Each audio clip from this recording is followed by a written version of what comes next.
Colgate Dental Cream to clean your breath while you clean your teeth and help stop tooth decay, and Luster Cream Shampoo for soft, glamorous, caressable hair bring you Our Miss Brooks, starring Eve Arden. It's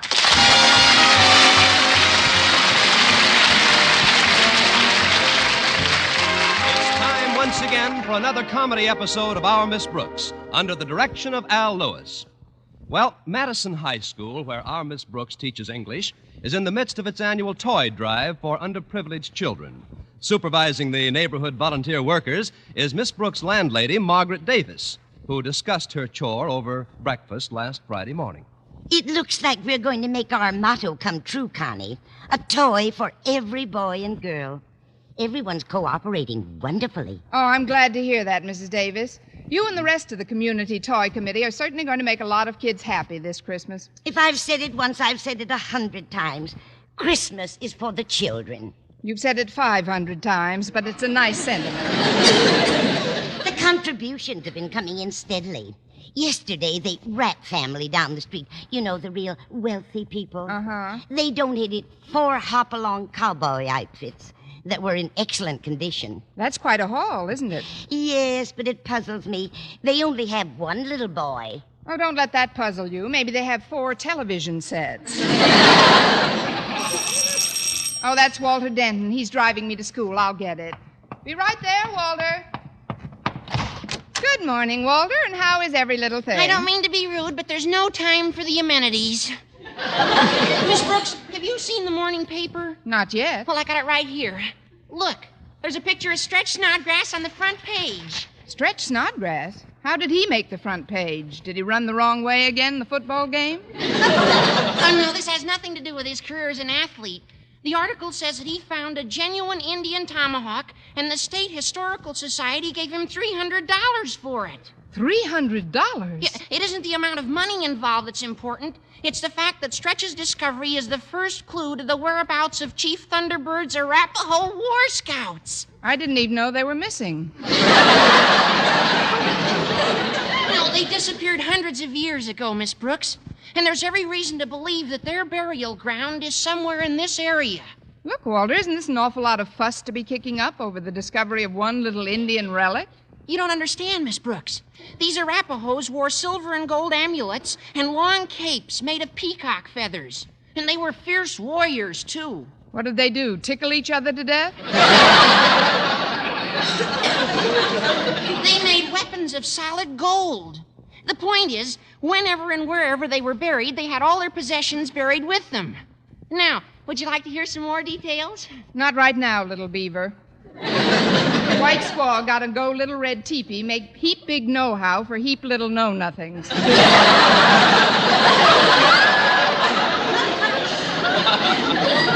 can't say that I'm completely enraptured by your Indian dialect, Miss Brooks. Don't be so critical. I never took a lesson.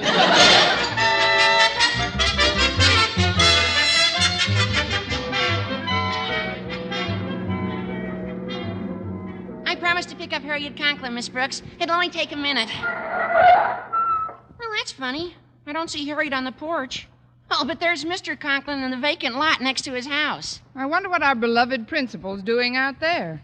Come on, Miss Brooks. Let's see what old Marblehead is... what Mr. Conklin's up to. All right, Walter. After riding with you, it's always nice to touch land again. Now, let me see. 20 feet north, 40 feet east.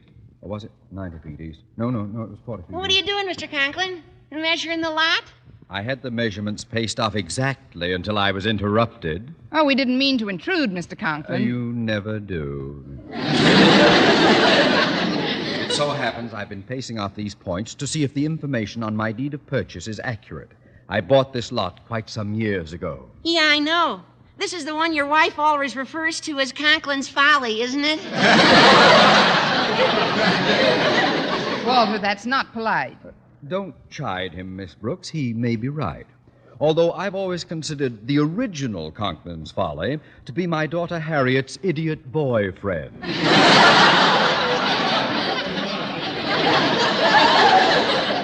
Be that as it may, I've never had what I consider a fair offer on this property, or I would have sold it long ago. Do you have a prospect now, Mr. Conklin?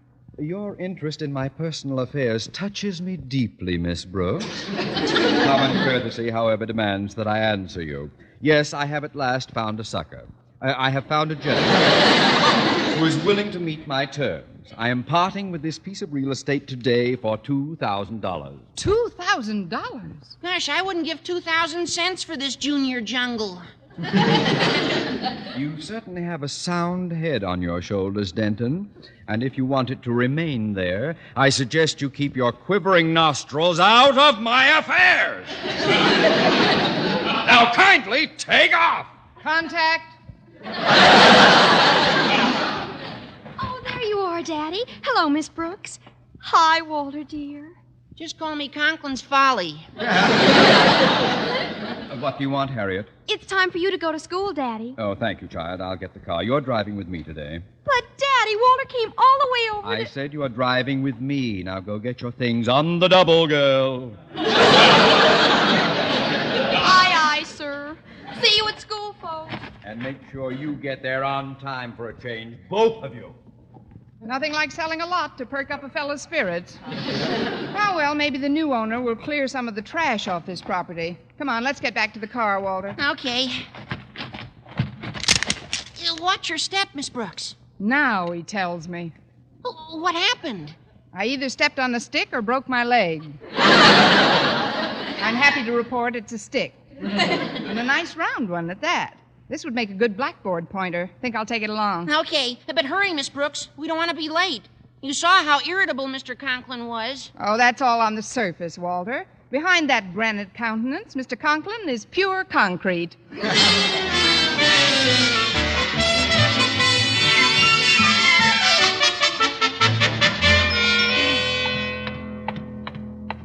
think I'll get a drink of nice cold water before class starts, Miss Brooks. Want one? Cold water at this hour of the morning? That's the worst thing you can possibly do to your system, Walter. It never hurts Mr. Boynton any. He stops at the fountain every morning before class. My throat's pretty dry at that. I better stop for a nice cool drink. Yeah, I'll hold it for you. Thanks, Walter. Now one for me. Good. Well, I'm off to class. Toodle, Miss Brooks. Toodle, Walter. I think I'll have one for the road. Well, good morning, Miss Brooks. Oh, Mr. Boynton. What are you doing at the fountain? Oh, I make it a practice to drink a quart of water before lunch every day. Now, if you'll excuse me, I'll lean over and get my quota for the morning. Ouch! What happened, Mr. Boynton? Would you mind putting the end of that pointed stick on the floor? Oh, I'm terribly sorry, Mr. Boynton. I just picked this stick up in Mr. Conklin's vacant lot and forgot I even had it in my hand. Oh, say, let's see that a moment. Well, this is an arrow, Miss Brooks. An arrow? Yes. You see these tufts of feathers down at this end? Uh-huh. And the peculiar shape of the tip? Oh, it is an arrow, isn't it? An arrow? Mr. Boynton, did you read that story about Stretch Snodgrass in the morning paper? Well, yes, I did. He received $300 for discovering an old Indian tomahawk. Exactly. And if that was worth $300, can you imagine what the lucky person will get who finds the Arapaho Indian burial ground? Miss Brooks, where did you say you found this arrow? On Mr. Conklin's vacant lot while I was... Oh, my goodness. You don't suppose that... Oh, these kind of things just don't happen to me. Now, I've made a lifelong study of Indian lore, Miss Brooks, and from all appearances, I'd be inclined to say that in this arrow you've made a most exciting and lucrative discovery. You mean I'm really in the wampum? You think I've stumbled upon the real burial ground? Oh, it's entirely possible, Miss Brooks. Well, thank you and good morning, Chief Cochise.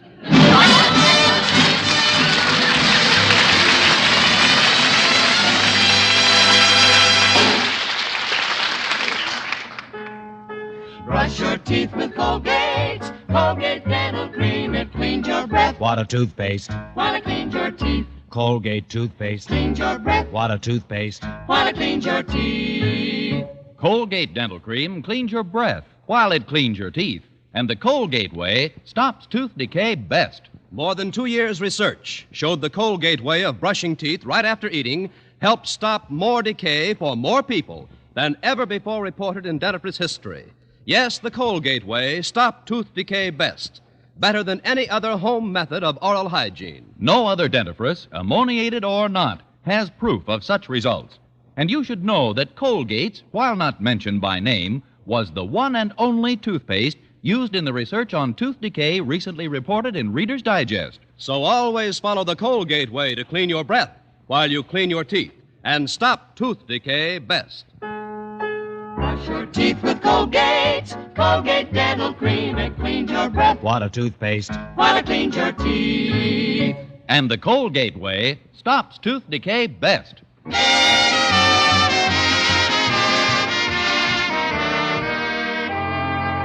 Well, because of an arrow she picked up on Mr. Conklin's lot, our Miss Brooks thinks she may have discovered the Arapaho burial ground.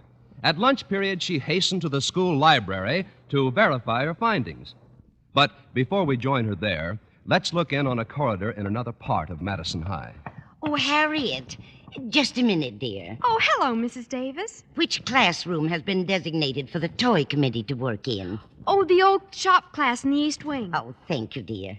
Oh, by the way, weren't you supposed to collect some toys from your neighbors last week? I did, Mrs. Davis, but they were in pretty bad shape. All I could get was a doll with her head torn completely off, a rusty cap pistol, and an old warped bow and arrow set. That's a shame. What did you do with them, Harriet? Well, they seemed so completely beyond salvage that I just buried them in the vacant lot next to our house.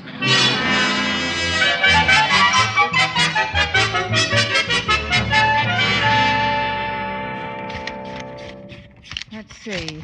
Legends, lore. Here it is, Indian lore. Hiya, Miss Brooks. Oh! Oh, sorry, folks.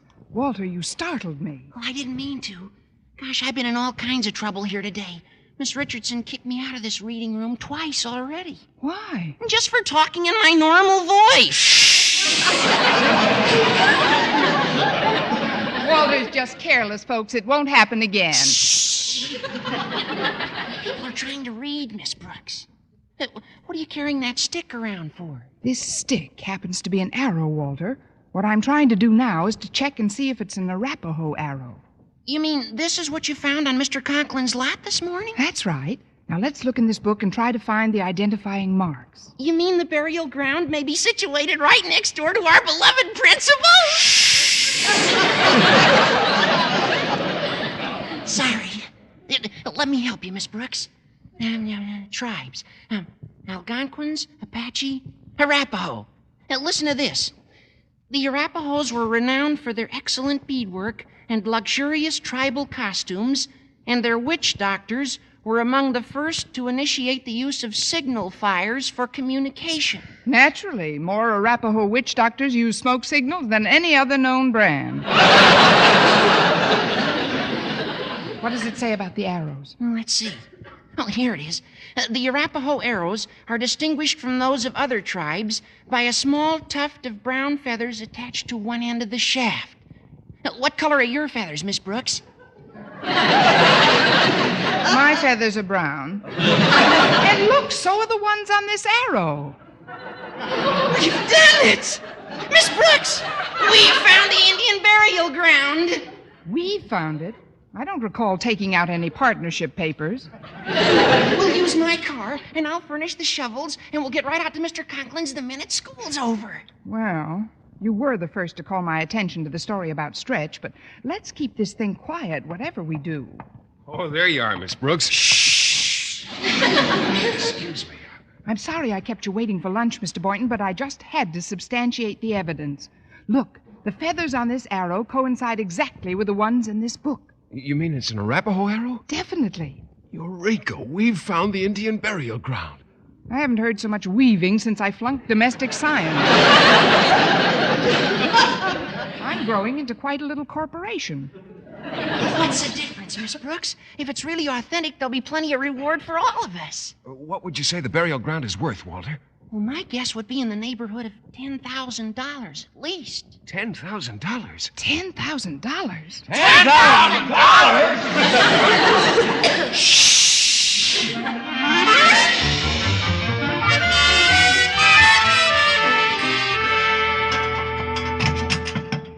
careful with those shovels, Walter. We don't want the whole world to know we're digging for buried treasure. Okay, Miss Brooks, I'll watch it. Oh, just where did you find that arrow this morning, Miss Brooks? I'm not positive, Mr. Boynton, but I think it was right around here someplace. Yes, this looks like the spot. We've only got 2 shovels. Oh, that's all right. We can relieve each other when somebody gets tired. Now, let's start digging. Boy, that ground looks pretty hard. Oh, it sure is. May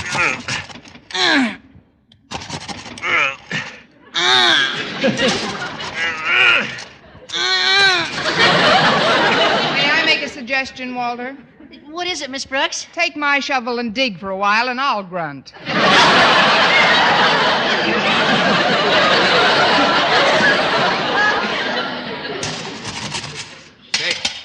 Say, I've hit something. Help me lift this brass object, will you, Walter? Okay. Say, this is a genuine relic. Boy, it does look like some sort of a warrior's breastplate. Oh, and it's definitely Indian. It says so right on the medal.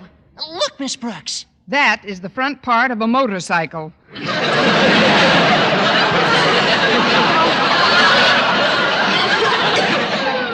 A motorcycle? Amazing, isn't it? And they called them a primitive race. But they couldn't possibly have built a... Oh, you're joshing.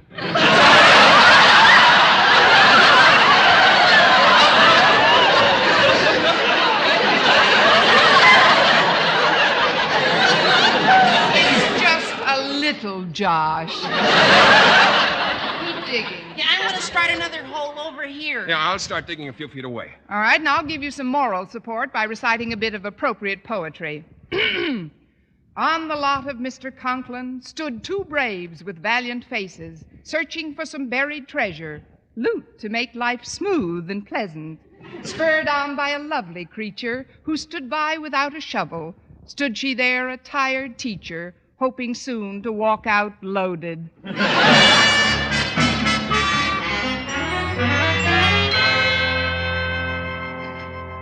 Lovely home you have here, Mr. Conklin. Oh, thank you, Mr. Howard. Now, about my lovely lot. I have the papers all ready for you. I see. You know, of course, that I'm going to build a home on that lot. As far as I'm concerned, you can... Oh, it's a splendid lot to build on. It's nice to know one's neighbors in advance, I always say. Oh, I quite agree. And if I may say so, you couldn't ask for finer neighbors. We Conklins are friendly folk, Mr. Howard. Well, I'm sure that you are, but if we're going to be living next door to one another, how about shedding the formality? Just call me Mike. Very well. Here are the papers, Mike. And what do folks call you? Osgood. Osgood? Oh,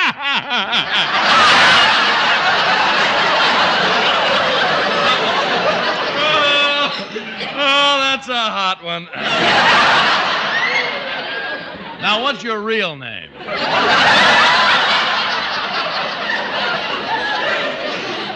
My real name is Osgood. Now, let's get on with the signing. Just a minute. I'd like to take another look at the property, if you don't mind. Another look? I'm sure it hasn't sunk into the sea, Mr. Howard. But if you want another look, there's no reason why you shouldn't have it. Come with me. Of course, a lot doesn't look like very much before it's all been... Holy cow! What's going on out here? What are all those mounds of earth? And those holes! You must have gophers, Osgood. Look, there's something moving in that hole. Great Scott, it's a gopher with a shovel.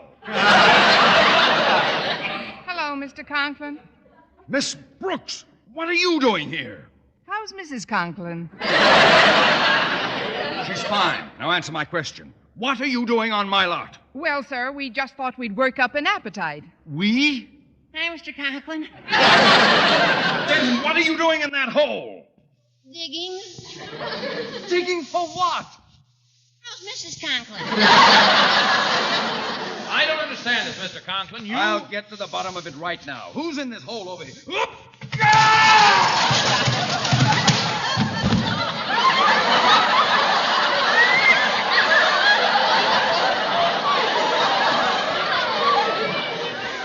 Afternoon, Mr. Conklin. I didn't drop in for tea, Boynton. Now help me out of this confounded hole. Oh, yes, sir. Just hang on to my arm here. Oh, there we are. Now, just what is this digging all about? Have they reactivated the WPA? No, sir. We were just sort of cleaning up the lot for you. Well, they don't seem to have done any damage, Osgood. I'll sign the papers and we'll conclude our deal. Very well. I'll put my signature down first, and then Oh, you can... stop! Don't sign those papers. Whatever happened to Pearl White? Mr. Boynton's right, Mr. Conklin. You shouldn't sign those papers. And why shouldn't I sign them, Miss Self-Appointed Business Manager? If you'll just step over here alone, Mr. Conklin, I'd like to tell you something privately. Oh, excuse me, Mike. Just for a moment. Make it snappy, Osgood. Now, what's this all about, Miss Brooks? Well, What? Sounds like a lot of hogwash to me.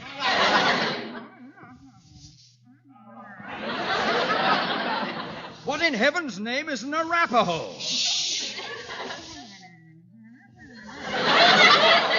Well, yes, but after all, I get $10,000! Mr. Boynton, you tell him. Yes. What's this fantastic story about Indians, Boynton? Well, sir. They did, eh? Yes, sir. And not only that, but She did, eh? Well, what do you know about that? Excuse me a moment. Mr. Howard, the deal is off. But Osgood... Don't Osgood me. I've changed my mind about selling this property. Now, look here, old man. I've got to have a place to build. I'll tell you what I'll do. I'll give you $3,000 for the lot. Not a chance. $4,000 in cash. In cash? Don't forget, Mr. Conklin. Yes. I'm sorry, Howard. This lot is not for sale. But you already agreed. You, sir, are trespassing. Now kindly leave the premises at once. Well, all right, Conklin, I'll go. But if this is the way you do business, I pity the people who work for you at Madison High. Here.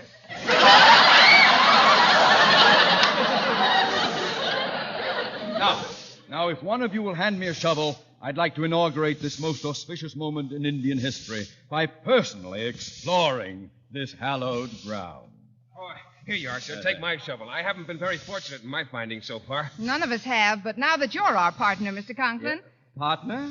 I don't recall any of you chipping in to buy this lot. But we made the discovery, and I stopped you from selling it to Mr. Howard. For your efforts, you shall receive 10% of the gravy. Profit. Just 10%? To divide amongst you. Now stand back. I'm going to start digging. look, you found something already. Pick it up, please, Miss Brooks. It looks like a little doll's head. Doll's head, indeed. Miss Brooks, you happen to be holding a genuine Arapaho shrunken head.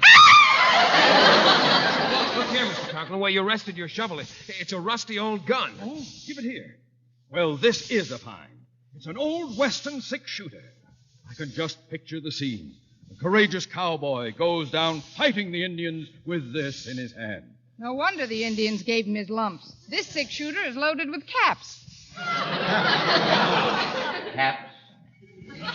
Miss Brooks, I don't want to seem unduly suspicious, but there's something very strange going on here. If I thought for one moment that you were mistaken about Wait, these... Mr. Conklin, here's something that should convince you. Look at this Indian hunting bow. Oh, let me see that. Yes, it looks authentic enough. It even has the ancient tribal markings on the side here. Let's see if I can read this Indian scribbling. Geronimo hunting bow. Made in Japan! That's ridiculous. How could the Indians have gotten over to Japan?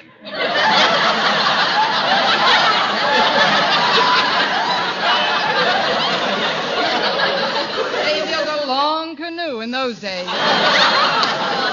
Miss Brooks, a terrible thought has just crept into my consciousness. You have prevented me from accepting an offer of $4,000 for this lot because of the wild imaginings of your fevered mind. But, Mr. Conklin... These so-called treasures of yours look like nothing but children's toys to me. But, Mr. Conklin, be sensible. Who'd bury toys in the vacant lot? Hello, Miss Brooks. Hi, Daddy. Hello, Harriet. What's everybody doing out here?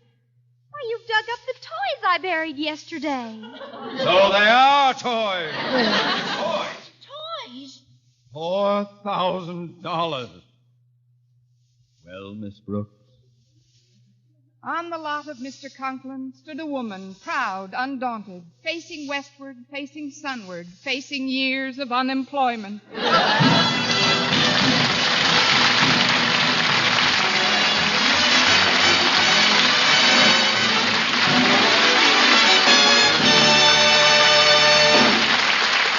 Eve Arden returns in just a moment, but first. Dream girl, beautiful luster cream girl. Tonight? Yes, tonight. Show him how much lovelier your hair can look after a Luster Cream shampoo. Luster Cream, world's finest shampoo. No other shampoo in the world gives you Kay Daumit's magic blend of secret ingredients plus gentle lanolin. Better than a soap, better than a liquid, Luster Cream is a dainty cream shampoo. Leaves hair 3 ways lovelier. Fragrantly clean, free of loose dandruff, glistening with sheen, soft, manageable. Even in hardest water, Luster Cream lathers instantly. No special rinse needed after a Luster Cream shampoo.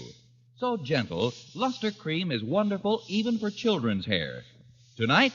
Yes, tonight, try Luster Cream shampoo. Dream girl, beautiful luster cream girl. You owe your crowning glory to a luster cream shampoo. And now, with a special presentation for Miss Eve Arden, here is the Executive Secretary of the Southern Section, California Teachers Association, Dr. Lionel De Silva.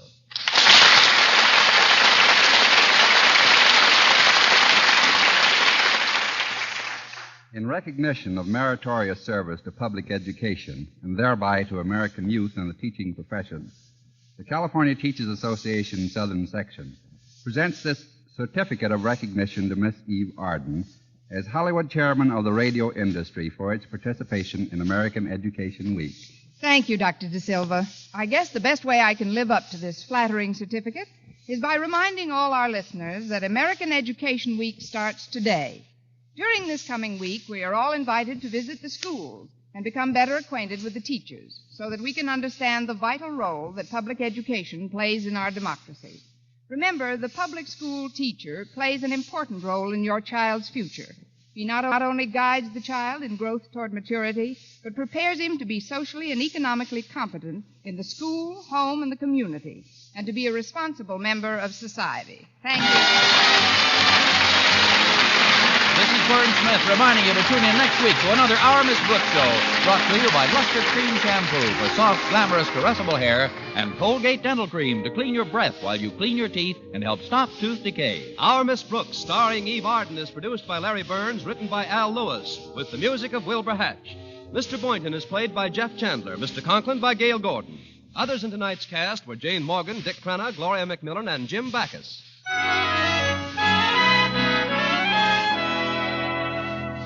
You want a beauty soap for a beauty bath. And your bath becomes a beauty bath when you change to proper cleansing with Palmolive soap. For bathing with this beauty soap brings you the full beautifying effects of Palmolive's mild and gentle lather, proved by doctors to bring most women lovelier complexions in just 14 days. Bath-size Palmolive is designed to give you everything you need for all-over beauty care. Fragrance for daintiness, mildness for loveliness, purity for gentleness, big bath size for thriftiness. So get big bath size Palmolive. So mild, so pure, so right for all of you. If you like mysteries that are as full of chuckles as chills, be sure to hear Mr. and Mrs. North every Tuesday over the same network. Don't miss the exciting and laughable adventures of these amateur detectives. Hear Mr. and Mrs. North every Tuesday night. And be with us again next week at the same time for another comedy episode of Our Miss Brooks. Bob Lamont speaking. Stay tuned now for Jack Benny. This is CBS, the Columbia Broadcasting System.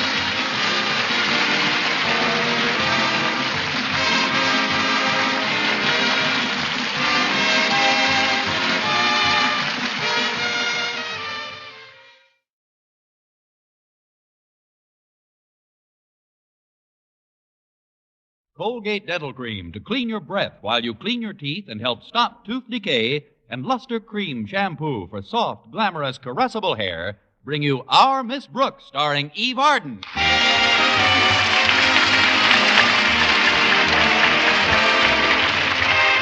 time once again for another comedy episode of Our Miss Brooks. Well, if persistence alone can earn a high grade, you've got to give our Miss Brooks, who teaches English at Madison High School, an A for effort. It's taken almost 5 years, but this weekend she arranged to have Mr. Boynton, Madison's shy biology teacher, all to herself. Yes, indeed. This time I absolutely put my foot down. It was just Mr. Boynton and me and 500 delegates to the teachers' convention. You see, over the past weekend, a special meeting was held in Evanston to help celebrate American Education Week. I had persuaded Mr. Conklin, our beloved principal, to send me along with Mr. Boynton as Madison's representative. And Friday morning, my landlady came into my bedroom just as I finished packing a valise for the trip. You know, Connie, it looks just like cowhide. I know, I haven't put my makeup on yet. Oh, you mean the valise. It is nice, isn't it? I borrowed it from Mrs. Rapp down the street. Have you got everything packed, Connie? I think so. Let's see. The nightie Harriet Conklin loaned me is in, and Mrs. Conklin's negligee, that's in, and your nylon stockings are in. Yes, I've got my things all packed. Good. And just wait until you see the new suit I'm wearing for the occasion. Of course, I won't be able to put that on until 5:15 today. Why not, Connie? Tilly Eberhardt doesn't get home from work until then. You're terribly excited about this weekend trip, aren't you, dear? Oh, of course, Mrs. Davis. This is quite an important convention. I'll get an opportunity to exchange ideas and opinions with other people in my line of work. I'll get an opportunity to see what's being accomplished at other schools. What else will you get, Connie? I'll get all my expenses paid and a whack at Mr. Boynton. Oh, it'll be nice. You and Mr. Boynton seeing strange places and strange faces together. The strange places are all right, but the strange faces can go to the races. There's one thing that puzzled me, Connie. Knowing your relationship with Mr. Conklin, how did he happen to choose you as a delegate? Oh, it's very simple, Mrs. Davis. Remember 2 weeks ago, Mr. Conklin got himself a new gray flannel suit? Yes, indeed. His wife, Martha, told me he spent a small fortune on it. I'm glad it was a small fortune. I spilled a small bottle of ink on it Monday. You didn't? He now has gray flannel pants and a very sporty blue jacket. Anyway, on Tuesday, he left his wristwatch on his desk, and I accidentally brushed it to the floor while I was picking up some papers. Then when I bent down to get it, I broke the crystal. Oh, but the crystal is easily repaired. Not when you break it by putting your heel through the back of the watch.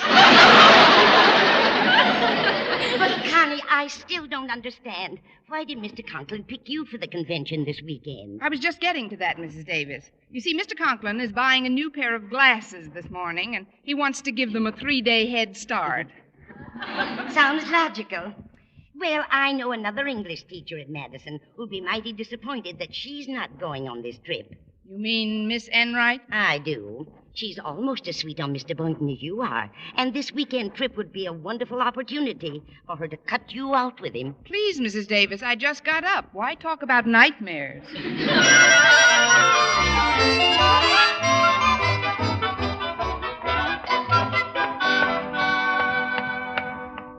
No more pencils, no more books, no more... Wait for me, Miss Brooks. Well, Walter Denton, why didn't you pick me up this morning? You know my car's in the repair shop. So is mine. But I'm glad I caught you before you dropped into Mr. Boynton's biology lab. What makes you think I was going to drop into the biology lab?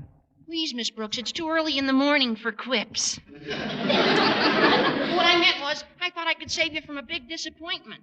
Oh, that's all right. I'm used to him by now. I mean, what kind of disappointment? Well, Mr. Boynton isn't in school. What's more, he isn't coming to school today. What? But we're supposed to leave from here for the convention. Yeah, I know it, Miss Brooks, and I know how devastated you'll be by the news, but Mr. Boynton won't be able to go to the convention. He's sick in bed. Sick in bed? How do you know? Harriet told me. He called in a little while ago and left a message with one of the teachers. Well, how can I leave town if Mr. Boynton is sick? He has no more relatives in this part of the world than I have. Who'll take care of him? Let me put your mind completely at ease, Miss Brooks. Harriet and I can run errands for Mr. Boynton, and I'm sure Miss Enright will be glad to nurse him back to health. She's an RN, you know. Yes, I know. A real nothing. You're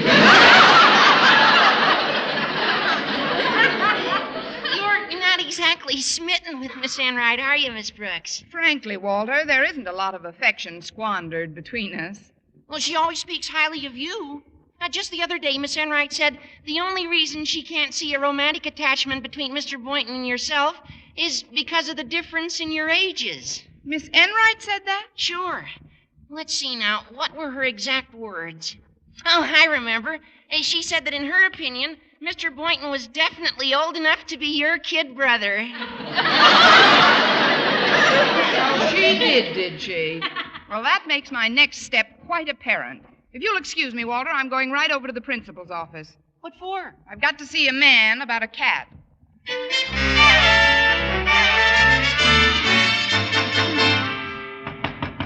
Come in. Good morning, Mr. Conklin. Don't come any closer, Miss Brooks. But, sir, I just... If you take one more step, I'll call for help. You will be pleased to know, I am sure, that thanks to your valiant efforts, I have become one of the poorest accident insurance risks in this part of the state. I won't draw an easy breath until you're on the train this afternoon. I presume you're packed and ready to go? Yes, sir, and I'm really looking forward to it. This is the first convention I've attended since I represented Gordon High School 6 years ago. That was a lot of fun. You're not going to this convention to have fun, Miss Brooks. As Madison's standard bearer, our school will be judged by your actions. Always remember that. Oh, I will, Mr. Conklin. You can depend on me, sir. I won't get myself thrown into jail this time. Jail? You mean you were thrown into jail at your last convention? For the most absurd reason, Mr. Conklin. Can you imagine being locked up for riding around on a motorcycle? Well, that's hardly a jail offense. That's exactly what I told the policeman. Besides, he wasn't using it at the time anyway.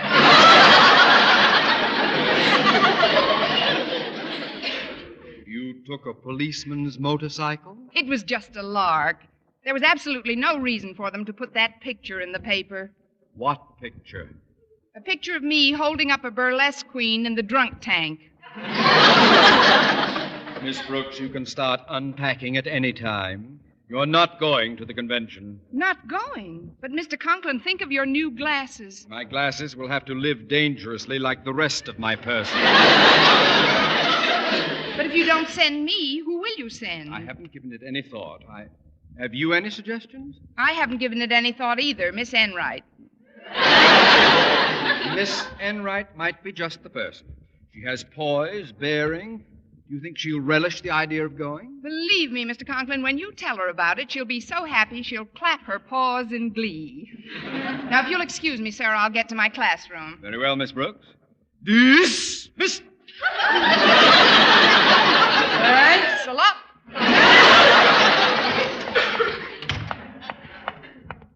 Well, good morning, Miss Brooks. Good morning, Mr. Boynton. Wait till you hear the news. I was just in Mr. Conklin's office.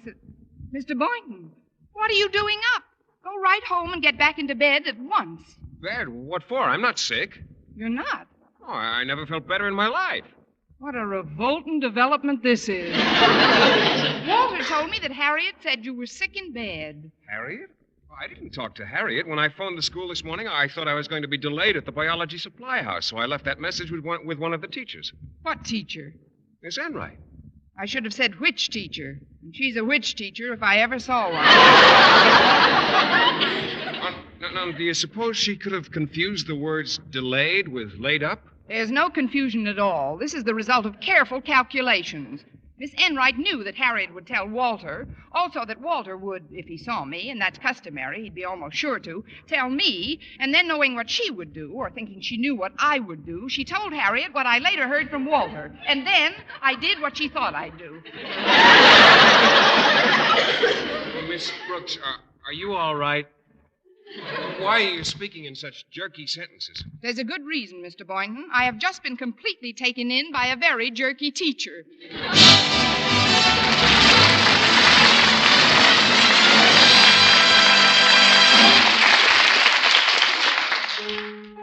Brush Brush your teeth with Colgate. Colgate Dental Cream. It cleans your breath. What a toothpaste. While it cleans your teeth. Colgate toothpaste. Cleans your breath. What a toothpaste. While it cleans your teeth. Colgate Dental Cream cleans your breath while it cleans your teeth. And the Colgate way stops tooth decay best. More than 2 years' research showed the Colgate way of brushing teeth right after eating helped stop more decay for more people than ever before reported in dentifrice history. Yes, the Colgate way stopped tooth decay best, better than any other home method of oral hygiene. No other dentifrice, ammoniated or not, has proof of such results. And you should know that Colgate's, while not mentioned by name, was the one and only toothpaste used in the research on tooth decay recently reported in Reader's Digest. So always follow the Colgate way to clean your breath while you clean your teeth and stop tooth decay best. Brush your teeth with Colgate. Colgate Dental Cream. It cleans your breath. What a toothpaste. While it cleans your teeth. And the Colgate way stops tooth decay best.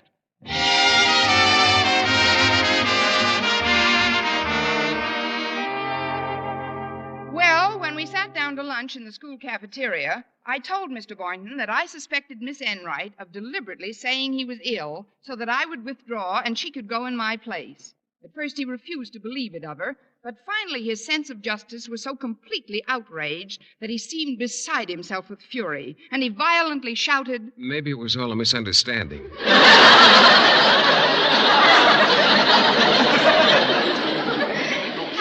Why should Miss Enright think you'd stay home from the convention even if I were sick in bed? Because I would, that's why. Somebody would have to take care of you, get you your medicine and fix your meals and see that you were made comfortable. Miss Brooks, may I remind you that I'm not sick in bed? Oh, I know that, Mr. Boynton. Then would you mind not taking my pulse? I need this hand to finish my wax beans. I still say that when people haven't any relatives in a place, it's up to the people who think something of people to do something for the people they think something of. Maybe I should teach Spanish. I know you're disappointed about not attending the convention, Miss Brooks, but if you have any suggestions you'd like me to put before the meeting... There's only one suggestion I'm worried about, and that'll come from Miss Enright to you. Hey, that's funny. What? You're mentioning Miss Enright. She's heading for the table now. Well, speak of the devil. It's just the way she's wearing her hair. Uh-oh, she spotted us. Hello, Miss Brooks. Mr. Boynton, why aren't you home in bed? His sheets caught fire. You know yourself, Miss Enright, that I only phoned to say I might be delayed getting to school. Delayed? I thought you said laid up. You did? See, Miss Brooks, it was a misunderstanding. Oh, of course. Like the one Custer had with those red chaps. Now, don't be a bad loser, darling. Not that you are, really. I understand that you personally recommended me to Mr. Conklin for the position of second delegate from Madison High. You did that, Miss Brooks? I wish my mother had quit after my 2 older brothers were born. Say, do you mind if I join you at this table? The cafeteria is quite crowded right now. Not as crowded as this table right now. Oh, go on, sit right down, Miss Enright. I see you have your own sandwich. Can I get you some water or a napkin or something? Oh, go ahead, Diamond Jim. Bring her a toothpick, too.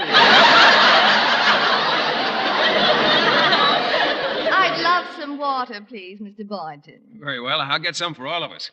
I'm a great boy for water. He's a great boy for a lot of things. Well, you'll be happy to know, darling, that Mr. Conklin told me of my selection as second delegate early in the day. That's why I was able to get home during a free period, pack a valise, and put on my new fall traveling suit. Do you like it? It's all according how far you travel. Look, Miss Enright, we both know that your going to the convention is my fault. But we also know that my not going is your fault. Do I make myself clear? To me, yes, but I can't help wondering how much of you gets across to your pupils. Oh, but that's the wrong attitude, isn't it, darling? Yes, let's not spoil Mr. Boynton's luncheon with a lot of female bickering. You're right, Miss Enright. I might as well be a good sport about it. All's fair in you-know-what in war, I guess. Well, here we are, ladies. Some good old aqua pura. Greatest thing since water. Sit down, Mr. Boynton. I brought some coffee for us, too. Oh, that was very considerate, Mr. Boynton. Tell me, do you think this suit I'm wearing is all right for our train trip today? Yes, Miss Enright, it looks fine. It's a very provocative shade of green. Don't you think so, Miss Brooks? In my present mood, it's puzzling. I can't tell where her suit leaves off and my face begins. Actually, Miss Enright, it is an interesting shade of green. Who knows? You may blend in with your Pullman chair so well, Mr. Boynton won't be able to find you. Is that what you call being a good sport, Miss Brooks? Sorry. Let's be gay, shall we? Drink up, Mr. Boynton. We'll knock that water cooler silly. I've had plenty, thanks. I'm working on this beef stew right now. If you ladies will excuse me, I'm not much for conversation while I'm eating. Of course, Mr. Boynton. Bon voyage.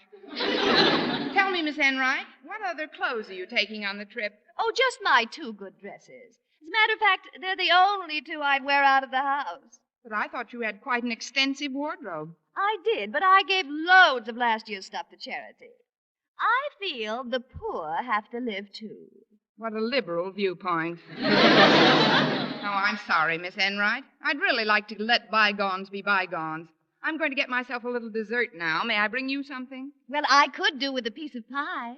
I'll be happy to do you with a piece of pie. I'll pick out something real nice.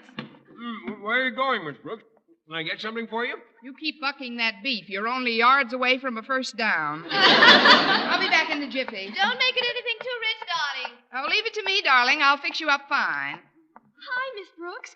I was happy to see that Mr. Boynton wasn't sick enough to miss school today. He's not sick at all, Harriet. It was just a plot to get me to volunteer to stay home so Miss Enright could go to the convention in my place.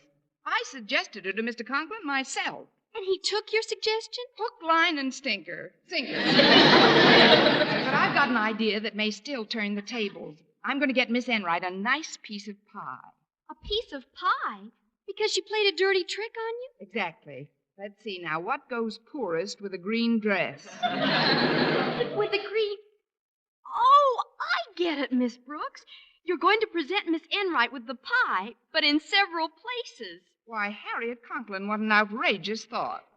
I'll just take this coconut cream pie, I believe. How about taking this piece, too? Both of you? Well, sure. Then you can lose your balance easier. And as you let her have it, you can sing White Christmas.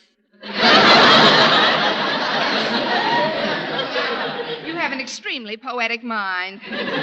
Oh, Harriet, there's no one at this counter to punch my food check. Will you please get it done for me? I'll pick it up on my way out. Oh, sure, Miss Brooks. You go right ahead. Thanks, dear. Don't mention it. Happy landing on.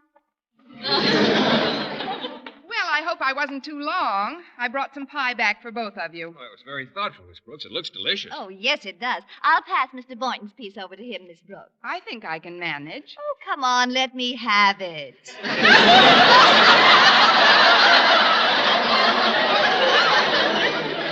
Well, if you insist. Ooh, ooh. Oh, I must have tripped. How could you be so clumsy? Oh, my goodness, the pie's all over your new suit. Oh, well, not quite all over it, Mr. Boynton. Most of it's splattered on the coat. The skirt's not touched, thank goodness. That's what I get for not keeping my head down. Here, I'll just dip a napkin in this water. Maybe we can get some of the goo off your coat. Here, let me try. Watch out for the coffee cup. Oh, no! All over my skirt. That's what I call teamwork.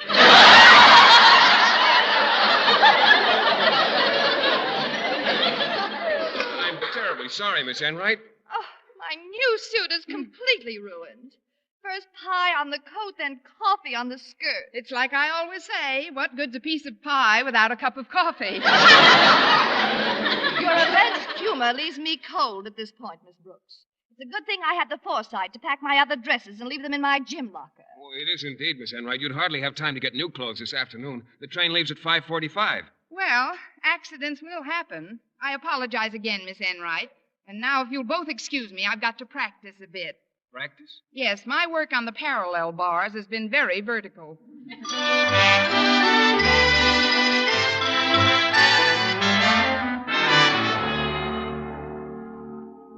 You sent for me, Mr. Conklin? Yes, Miss Brooks, I did. I have just spoken with Miss Enright. She, it appears, was foolhardy enough to have lunch with you. We did share the same table, but... Fortunately, she escaped without any serious bodily injury. However, she has been forced to withdraw as Madison's second delegate to the Teachers' Convention in Evanston. You mean she's not able to go? Miss Brooks, when Miss Enright informed me that you had peppered her garments with a slab of coconut cream pie, it didn't surprise me in the least. But there's one thing that does puzzle me. What's that, Mr. Conklin? If it isn't revealing too much of a trade secret, Miss Brooks, would you kindly tell me how you managed to plop a second piece of cream pie on the dresses packed inside her valise? Which was inside her locker? I guess when I get clumsy, I just go hog wild. Well, until they infringe upon school operations, personal rivalries on the faculty are not my concern. However, there are 2 train tickets available for this trip. I know it. Yes, sir. 2 tickets. And there are 2 delegates expected at the convention. That's right. 2 delegates expected, 2 of them. As you know, Mr. Boynton is one of the delegates. All we need now is another one. You're right, Mr. Conklin. You're so right. You're the rightest thing since the Wright brothers. Just one more delegate's all we need. Miss Brooks. Yes, Mr. Conklin? Get off my desk. You're not going. I have just made my selection for delegate number 2. Who? Me. You? None other. Not only will the trip do me a world of good, it will reflect prestige and credit upon Madison High as well. However, I don't want you to feel completely out of things, Miss Brooks. So I want you to type up these notes for me. They contain some remarks I will make to the convention. Now, toddle along, Miss Brooks. Yes, sir. Oh, Mr. Conklin. Yes? I realize it's quite late, but how would you like to be my guest for a little lunch? Not today, thank you. But don't be discouraged. It was a nice try. Good day, Lucretia.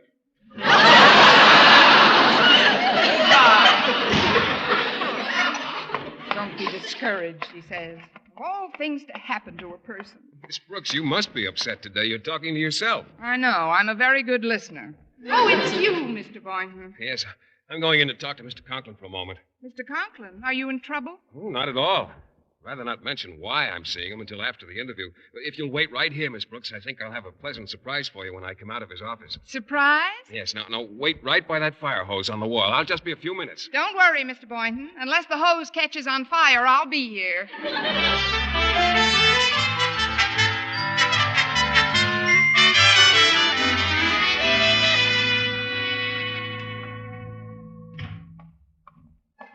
I'm glad you waited for me, Miss Brooks. This hose is doubled over exactly 62.5 times. Now, what's the surprise? Well, I knew how anxious you were to make this trip to Evanston, so when Miss Enright withdrew, I determined to prevail upon Mr. Conklin to let you go as originally planned. But there are only 2 tickets available, and Mr. Conklin is using one of them himself. I know that, Miss Brooks, but you're going anyhow. I am? Yes, I turned back my ticket to Mr. Conklin. Of course, he was a little timorous at first, but when I pointed out how helpful you could be to him, taking notes and typing and whatnot, he agreed to have you accompany him to the convention. But what about you, Mr. Boynton? Oh, don't worry about me. I'll be busy as a bee over the weekend. I'll probably go on a shopping tour with Miss Enright.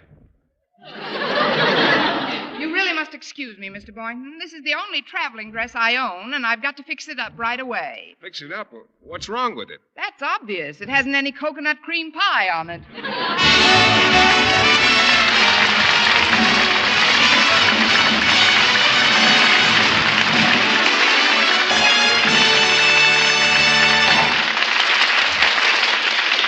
Eve Arden as our Miss Brooks returns in just a moment, but first... Dream girl, beautiful luster cream girl. Tonight? Yes, tonight, show him how much lovelier your hair can look after a Luster Cream shampoo. Luster Cream, world's finest shampoo.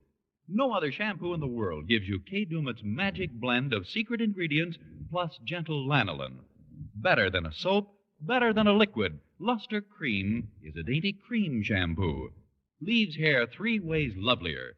Fragrantly clean, free of loose dandruff, glistening with sheen, soft, manageable. Even in hardest water, Luster Cream lathers instantly. No special rinse needed after a Luster Cream shampoo. So gentle, Luster Cream is wonderful even for children's hair. Tonight? Yes, tonight, try Luster Cream Shampoo. Dream girl, beautiful luster cream girl, you owe your crowning glory to a luster cream shampoo. And now, once again, here is our Miss Brooks. Well, by the time I got to the cafeteria, they were all out of pie. So I took a short detour through the machine shop where a terrible thing occurred. I accidentally ripped my dress on a rusty nail lying in a locked toolbox which I had jimmied open. About 15 minutes later, as I left Mr. Conklin's office, I bumped into Miss Enright. Oh, it's you, Miss Brooks. Don't you think you've done enough damage for one day? I'm terribly sorry about what happened, Miss Enright, but I have tried to make it up to you. What do you mean? I've just arranged with Mr. Conklin for you to go in my place. But my clothes... Mrs. Davis is bringing over her new suit for you. You both wear the same size, and she said she'd be happy to lend it to you. Well, you have had an attack of conscience, Miss Brooks. But I'm not one to look a gift horse in the mouth. I'll turn my head. Here's the ticket. Well, thank you, dear. Mr. Boynton and I will send you a postcard. Well, Miss Enright, I hear you're going to the convention after all. Yes, indeed, Mr. Conklin. The train leaves at 5:45, so be sure to meet me at the station at 5:30. Meet you? What about Mr. Boynton? I'm going in his place. I've got to pack my bag. Be sure you're on time, Miss Enright.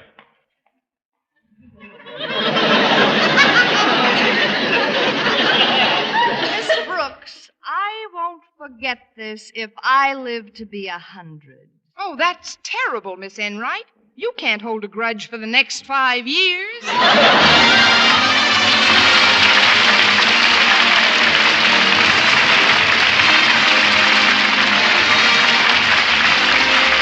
This is Vern Smith reminding you to tune in next week to another Our Miss Brooks show, brought to you by Luster Cream Shampoo for soft, glamorous, caressable hair, and Colgate Dental Cream to clean your breath while you clean your teeth and help stop tooth decay. Our Miss Brooks, starring Eve Arden, is produced by Larry Burns, written by Al Lewis, with the music of Wilbur Hatch. Mr. Boynton is played by Jeff Chandler, Mr. Conklin by Gail Gordon. Others in tonight's cast were Jane Morgan, Dick Crenna, Gloria McMillan, and Mary Jane Croft.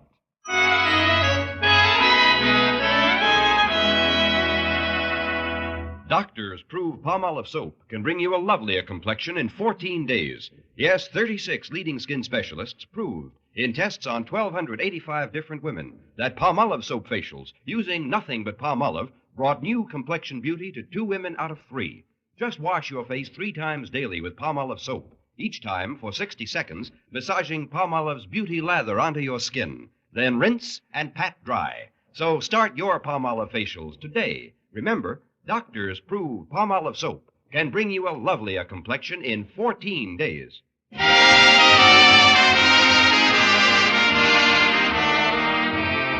Folks, meet Eve Arden, radio's own Miss Brooks, at home and at school in the pages of the Current Look magazine.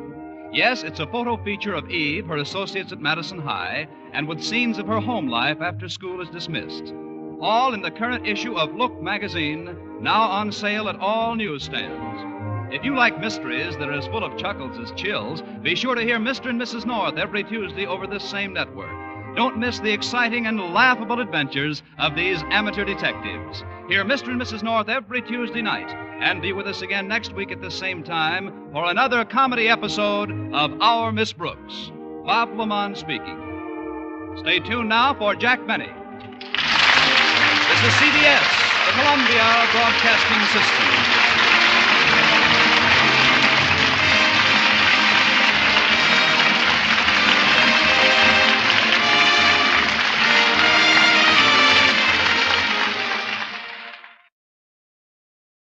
Colgate Dental Cream to clean your breath while you clean your teeth and help stop tooth decay, and Luster Cream Shampoo for soft, glamorous, caressable hair bring you Our Miss Brooks, starring Eve Arden.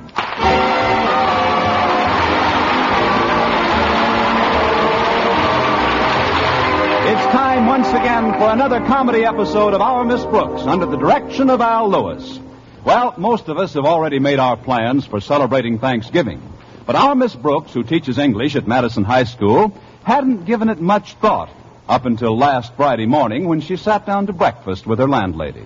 Well, it's only 6 more days till Thanksgiving, Mrs. Davis. I can hardly believe it, Connie. A whole year has gone by since last Thanksgiving. Isn't it awful? The years do that every year. It seems like yesterday that I was preparing our last Thanksgiving dinner. We didn't have very much money to spend on our shopping, but we celebrated just the same. Oh, I'll never forget that meal, Mrs. Davis. A whole roast stuffed pepper. I feel very badly about not being able to spend Thanksgiving with you this year, Connie, but I've accepted an invitation from my sister Angela. Oh, that's all right, Mrs. Davis. I'd ask you to join me at her place, but she hasn't been at all well lately. So we're just having the immediate family, my brother Victor and myself. Oh, poor Angela. It seems the older she gets, the more absent-minded she gets. Yes, you mentioned it to me, Mrs. Davis. Lately, she's been worse than ever. Why, sometimes she can be talking right along and suddenly, right in the middle of a sentence... Yes? Right in the middle of a sentence? Right in the middle of a sentence. Right in the middle of a sentence what? Right in the middle of a sentence what? You've been seeing a little too much of Angela. Angela? She's your brother Victor's absent-minded sister. But don't worry about my holiday, Mrs. Davis. I'll get my pearly teeth into something on Thanksgiving Day. How about Mr. Boynton? Yum, yum. Oh, you mean spending the day with him? Well, he hasn't asked me as yet, but I'll toss him a hint at school today. I'm certain that he'll invite you out, Connie, and then you can be sure of your turkey and all the trimmings. I don't know about the turkey, but if Mr. Boynton and I eat out, I'm a cinch to take my usual trimming. Does Mr. Boynton always insist on going Dutch, Connie? I wouldn't say that, Mrs. Davis. It's just a coincidence that I'm buying him a pair of wooden shoes for Christmas. Oh, but why worry about it now? As Madison's star athlete Stretch Snodgrass told me in English class the other day, live good in the present, the future never done nothing to nobody. Oh, Stretch is a nice kid, though. He seemed genuinely concerned about my spending Thanksgiving alone. He told me he would have asked me to his home, but his folks are going out of town for the weekend with the Dentons. Oh, that must be Walter now. He's driving me down to school. Coming, Walter. I'll clear off the table and get started on the dishes, Connie. Say hello to Walter for me. All right, Mrs. Davis. Come on in, Walter. I step over this threshold with fear and trepidation. What do you mean? I am the editor-in-chief of the Madison Monitor. True? True. Well, I made the mistake of letting Stretch Snodgrass set up some of the type yesterday. And he sneaked an item into the personal column that cannot but be a source of great mortification to someone very near and dear to both our hearts. Who? You. Me? None other. I brought a copy with me. Look at this paragraph, Miss Brooks. Let's see it. To who it may concern. That's Stretch, all right. It says, it is pitiful to be alone on Thanksgiving Day. If there is one way how people should show their real Thanksgivingness, it is by sharing their dinner with some poor, unfortunate fellow human person who is alone. Without mentioning any names. Oh, well, that's a relief. Keep reading. Without mentioning any names, if somebody wants to share his or her meal with this lonely human person, all you have to do is walk up and say, you can have Thanksgiving dinner with me, Miss Brooks. Well, Miss Brooks, isn't that awful? Are you going to punish Stretch? I'm not making any snap judgments, Walter. First, let's see if this ad brings any results.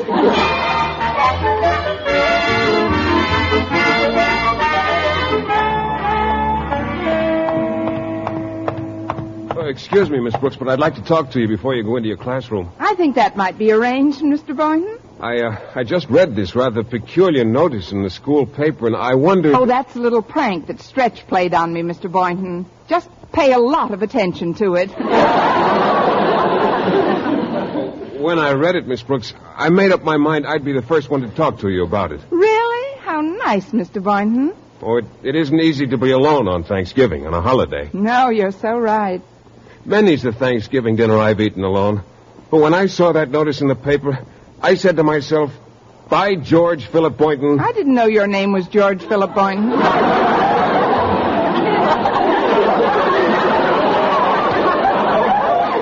It is, and that's just an expression I use. As I was saying, I said to myself, this is one Thanksgiving you don't have to eat alone. Now, what I want to ask you isn't easy for me, Miss Brooks. Maybe I can help. I promise not to order anything over $1.50. Please continue. Since I saw that paragraph in the Monitor, I wondered if... I'll make it $1 even, and I'll leave the tip. Please, Mr. Boynton, just ask me what you want to. All right, I will. Good. Miss Brooks, if that notice brings you more than one invitation to dinner, could I make use of the extra one?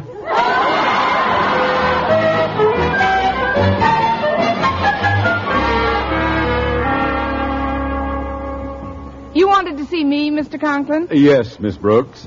Sit down, won't you, please? Take this leather chair by my desk. That's it. Are you nice and comfy? Yes, sir. I'm fine, but how are you? Splendid, thanks. This is the time of year when we should all be imbued with the true Thanksgiving spirit. That's why I've summoned you to my office, Miss Brooks, to tell you that in spite of the inconveniences you have wreaked upon me, I harbor no ill will. Well, that's very nice to hear, Mr. Conklin. I have been the source of annoyance to you on occasion, I suppose, but I am thankful for everything that's happened to me in the past year.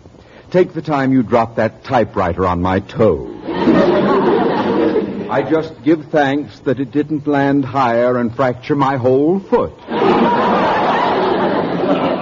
That was careful of me, wasn't it? Then when I think back to the time you stepped on my eyeglasses and crushed them, I give thanks that they weren't on my nose at the time. But my main purpose in calling you here is to inform you that I have read the notice in this morning's Monitor. Oh, that's just a joke, Mr. Conklin. It was written by one of the pupils in my English class. Yes, I could tell from its construction. However, I want you to know, Miss Brooks, that I was quite touched by that item. The more so since I, too, will be all alone this Thanksgiving. But what about your daughter and Mrs. Conklin? They're spending the day with Harriet's grandmother, my wife's dear mother. We asked her to join us for the holiday, but she lives almost 100 miles away, and she thinks she's got high blood pressure or something. So nothing would do but that Harriet and Martha visit her.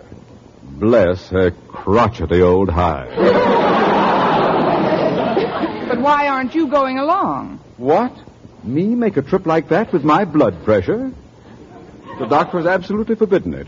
In any event, when I read that notice, Miss Brooks, a thought occurred to me which might make Thanksgiving more enjoyable for both of us. Both of us? Yes. Since we're both going to be alone, I'd like to ask you... that is, I wonder if you'd... what I have to say isn't easy for me, Miss Brooks. Maybe I can help. I promise not to order anything over $1.50. Loneliness can do more to undermine a person's morale than almost anything. And, well, if you'd... that is, if possible... I'll make it $1 and I'll leave the tip. Oh, please don't misunderstand, Miss Brooks. What I want to ask you is... well, if that notice brings you more than one invitation, could I make use of the extra one? Why should you be an exception? Oh, of course, Mr. Conklin. Now, if you'll excuse me, sir, I've got to get to my classroom. Very well, you may go. Be sure and keep me apprised of all results, Miss Brooks. Yes, sir. I'm sure we'll be pelted with turkey dinners. Spirit of Thanksgiving. Are you comfy, Miss Brooks? Take this chair, Miss Brooks. Of all the... Hi, Miss Brooks. I see that you just came out of Daddy's office. Is he very disgruntled this morning? No, Harriet. He's not gruntling any louder than usual. He does seem a bit put out at having to eat Thanksgiving dinner alone. Oh, but he's not going to. Grandmother's coming down to our place after all. We're going to surprise Daddy. Oh, that should do it. He's so sentimental about holidays. Now he'll be able to do his Thanksgiving carving just like always. It'll be loads of fun. I've already invited Walter Denton over. Good. I can't think of anyone your father would rather carve. I know he's not crazy about Walter, but during the holiday season, Daddy's always a little more mellow. I'm going to do some of the shopping today. Mother gave me $5 for a turkey. That doesn't seem like much, Harriet. How big a turkey are you planning on getting? Oh, just a nice 8-pounder. But will that be enough to go around? Mr. Boynton's a pretty big eater, you know. Mr. Boynton? But he'll be eating with you, won't he? He certainly will. And at what better place could he join me for Thanksgiving dinner than in the warm confines of your cozy dining room? Well, I would like to invite you both, Miss Brooks, but I've only got this $5. That's all Mother said to spend. Tell you what, Harriet, give me the $5 and I'll see that we get a big enough turkey for all of us. Well, if you really want to come, Miss Brooks, I'd certainly like to have you, and I'm sure Mother would too. But there have been times when you and Daddy... Don't you see, Harriet, if Walter's coming, you'll be doing your Daddy a good turn by inviting me. How do you mean, Miss Brooks? With both of us there, we'll be an antidote for each other.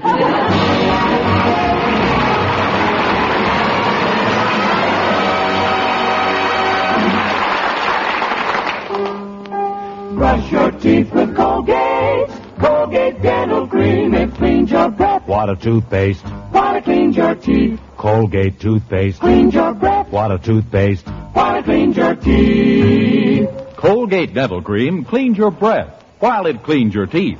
And the Colgate way stops tooth decay best. More than 2 years' research showed the Colgate way of brushing teeth right after eating helps stop more decay for more people than ever before reported in dentifrice history. Yes, the Colgate way stopped tooth decay best. Better than any other home method of oral hygiene. No other dentifrice, ammoniated or not, has proof of such results.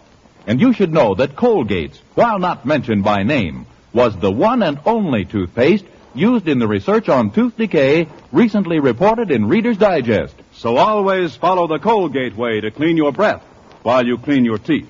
And stop tooth decay best. Brush your teeth with Colgate. Colgate Dental Cream. It cleans your breath. Water toothpaste. Water cleans your teeth. And the Colgate way stops tooth decay best.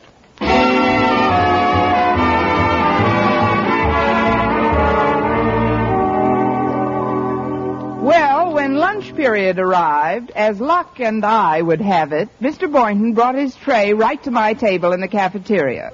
In spite of the fact that he had a nice lunch before him, he didn't begin eating, but sat with his fork poised and stared into my eyes with a deep and absorbing emotion. It was a terribly romantic moment as Mr. Boynton leaned across the table and in a voice choked with passion said, "Get any extra invites to Thanksgiving dinner?" "No, and get your fork out of my cottage cheese." I'm sorry. I was just wondering about that notice in the Monitor. Well, you can forget about the notice, Mr. Boynton. I've wangled us both an invitation to join the Conklins for the holiday. Oh, say, that's wonderful. Mrs. Conklin's a fine cook. There's only one catch. We've got exactly $5 with which to buy a turkey that'll feed 6 people. Well, how in the world are we going to do that, Miss Brooks? You and I can chip in another $5 between us. There must be some other way. Well, there isn't. Not unless I put up the entire amount, and I can't unless I pawn my earrings again. Oh, but Miss Brooks... I wouldn't care if I hadn't had my ears pierced. You have no idea how drafty my lobes get in November. Please, Miss Brooks, you won't have to pawn anything. There is a way we can get a good-sized young turkey very reasonably. How? By merely eliminating the butcher. What do we do, buy the turkey from his parents? Don't you see, Miss Brooks, we have to go after a live turkey. Well, they're much cheaper than in the stores. Why, we can probably pick one up for even less than $5. Well, there's nothing to it. Of course not. All we have to do is find a young turkey who hasn't learned the value of money. Once we get a good one, we can kill it ourselves, pluck the feathers, clean it, and dress it. There must be some other way. believe me, this will work, Miss Brooks. I know a place about 20 miles from here. A fellow named Tobin has a turkey farm. We'll drive out after school and see what he's got. Say, it might be fun at that. A nice drive in the country. Well, sure. The fresh air will be good for all of us. All of us? You, me, and my pet frog, McDougal. Well, he hasn't been at all well lately, Miss Brooks. What's the trouble? He can't seem to sleep. Maybe he reads too late. I mean, where's he been sleeping? Oh, his usual place, on a newspaper in his cage. Well, there's your answer. How can anybody sleep with the news that's in the paper nowadays?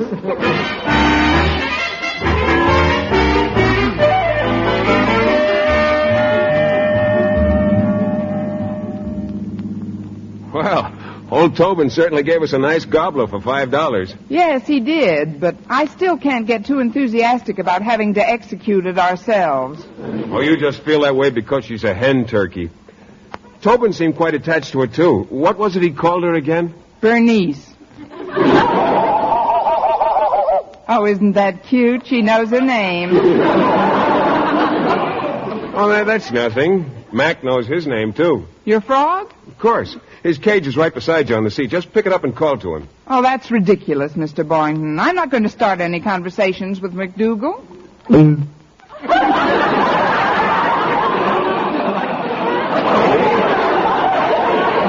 I tell you? Well, if you don't mind, I'm putting him in the back with Bernice.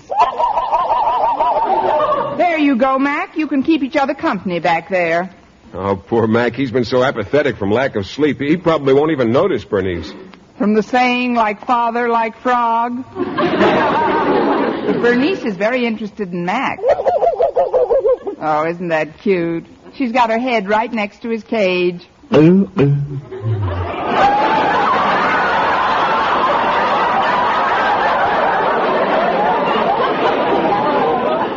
in the world is Mac doing? You have just heard the frog's version of a wolf whistle. That's one for the book. Mac is definitely smitten by that hen turkey.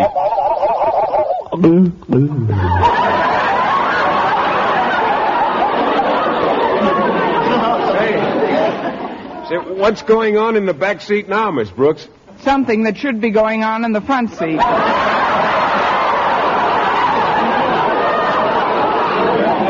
That is, they're getting better acquainted. I wouldn't be a bit surprised if he's asking her out to a dance.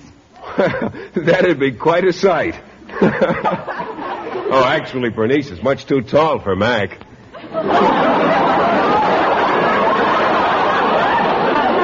I don't know. She's a natural for a barn dance. Do-si-do, now I ain't bluffing. Dance too hard and you'll lose your stuffing. Oh, calm down, Bernice. I was just kidding. Now that we've got her, Miss Brooks, where are we supposed to take the turkey? To the Conklin's backyard. Mr. and Mrs. Conklin are attending a tea party, so it won't spoil Mr. Conklin's surprise. Will Harriet be there to give us a hand? Uh-huh, and so will Walter. He's bringing his AXE. How do you like that? She can spell, too.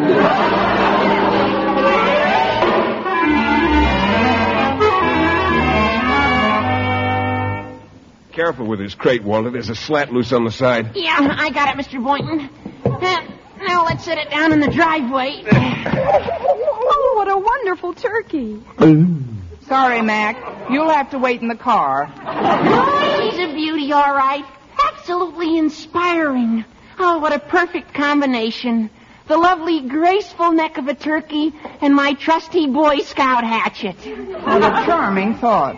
You've been seeing too many kid shows on television. But if it has to be done, the quicker the better. Right you are, Miss Brooks. Want a blindfold turkey? No, but I do. Look out, she's getting away. Grab her wings, Walter. She's heading for the house. Oh, I missed her. Oh, Miss Brooks, do something. Don't look at me. I'm on her side. She's going through the dining room window. Now, what made her do that? Maybe she wants to try on one of the platters for size.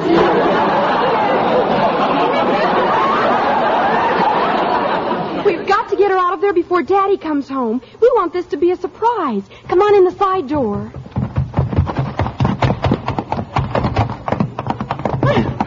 Where could she have gone? She doesn't seem to be in the dining room anymore. Maybe she went into Daddy's study. You look in there, Harriet, and Walter, you try the kitchen. But where are you going to look? I'll take the closet with Mr. Boynton.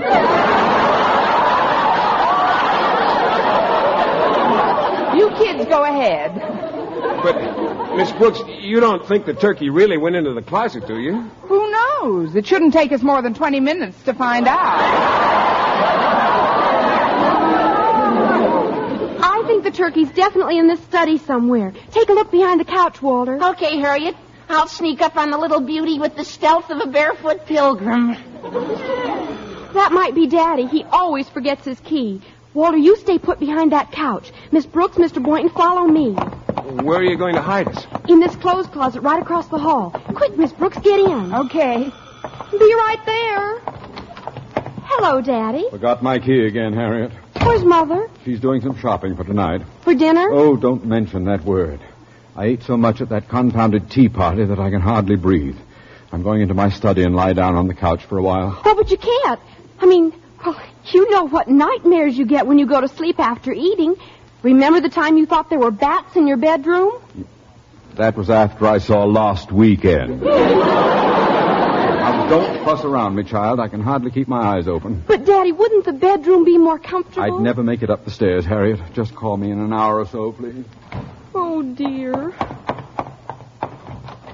Miss Brooks, Mr. Boynton, come out of the closet. Go away.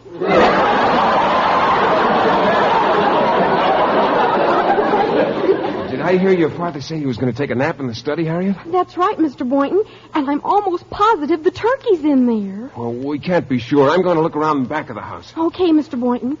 Miss Brooks, let's tiptoe up to the study door and listen.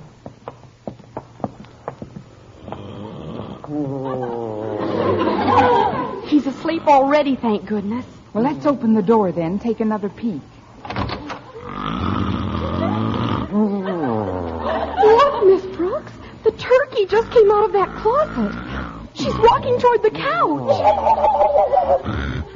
Now he's starting to wake up. Daddy's looking at the turkey. Now the turkey's looking at Daddy.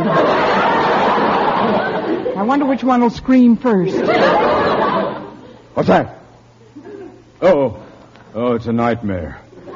Oh, I should never have tried to sleep after all that food. Look, turkey. Nice turkey. I know you're not there. But please go away.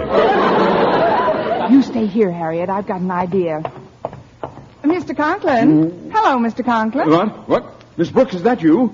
Are you really here? What's the difference as long as it's a nightmare? I heard you moaning in your sleep, sir, and I thought maybe... Never mind what you thought. Get this turkey out of my study. What turkey?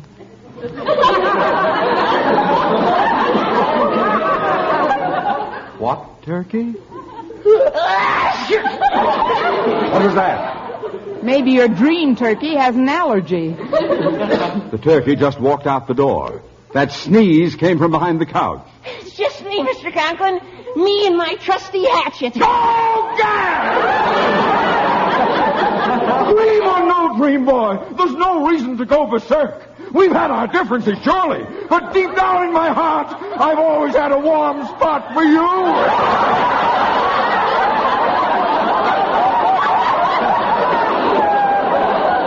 Please, Mr. Conklin, don't get hysterical. Why don't you lie down and close your eyes? How can I close my eyes with Walter standing over me with a hatchet? Walter? Walter who? If I don't call my doctor when I wake up, I'll never go to sleep again. Oh, well, I might as well relax. That's the idea, Mr. Conklin. Take a nice, long snooze. Miss Brooks, Bernice just ran out in the backyard and... I beg your pardon, Mr. Conklin. I didn't mean to disturb you. Oh, that's all right, Boynton. You'll disappear in a few minutes. Disappear? Mr. Conklin's been dreaming, and let's keep it that way. It's all right, Miss Brooks. The turkey ran right into our garage, and I closed the door. What's going on here? We just wanted to surprise you, sir. May I say, you have? Please don't be angry, Daddy. Miss Brooks saved us a lot of money by getting a live turkey. I only gave her $5. $5? Yes, sir. You see, you're not going to be alone after all. That was the surprise Harriet planned. Not only is your mother-in-law coming down for Thanksgiving, but we're all joining you, too. And now I have a dispatch for you. After the tea, I saw my doctor, and he put me on a strict vegetarian diet. Harriet and her mother are going to spend the holidays with Granny as planned. As for you, Miss Brooks, kindly hand over the $5 my daughter gave you. But we paid that for the turkey. You can have the turkey. All I want is my money. But we can't get a refund now. The used turkey market is shot to pieces. What will Mr. Boynton and I do with an entire turkey? That, Miss Brooks, is your concern. For once, I might add, the joke is on you. Well, I've celebrated some Thanksgivings in my time, but this is the biggest bird I ever received. Eve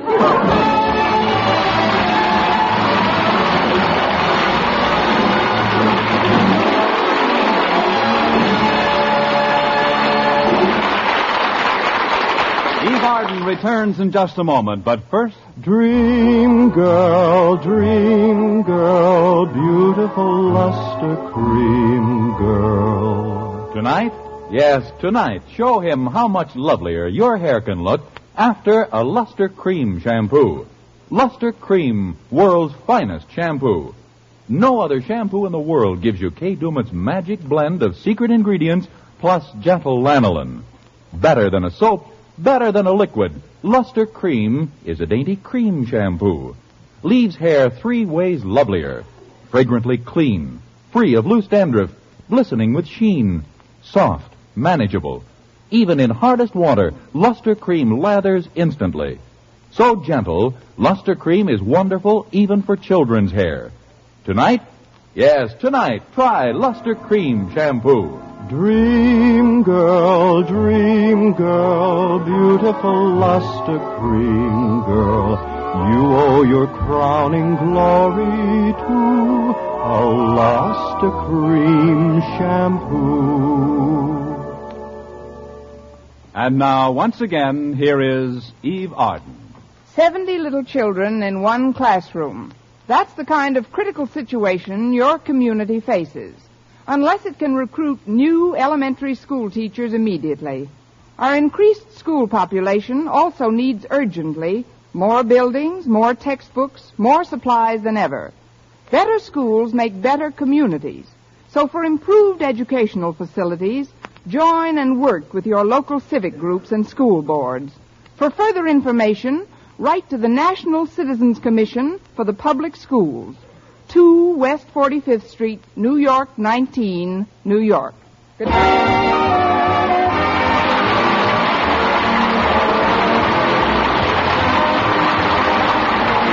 This is Vern Smith reminding you to tune in next week to another Our Miss Brooks show, brought to you by Luster Cream Shampoo for soft, glamorous, caressable hair, and Colgate Dental Cream to clean your breath while you clean your teeth and help stop tooth decay. Our Miss Brooks, starring Eve Arden, is produced by Larry Burns, written by Al Lewis, with the music of Wilbur Hatch.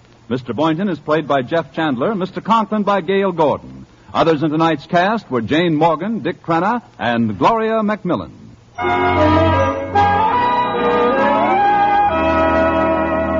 Doctors prove Palmolive soap can bring you a lovelier complexion in 14 days. Yes, 36 leading skin specialists proved in tests on 1,285 different women that Palmolive soap facials using nothing but Palmolive brought new complexion beauty to 2 women out of 3. Just wash your face 3 times daily with Palmolive soap, each time for 60 seconds, massaging Palmolive's beauty lather onto your skin. Then rinse and pat dry. So start your Palmolive facials today. Remember, doctors prove Palmolive soap can bring you a lovelier complexion in 14 days.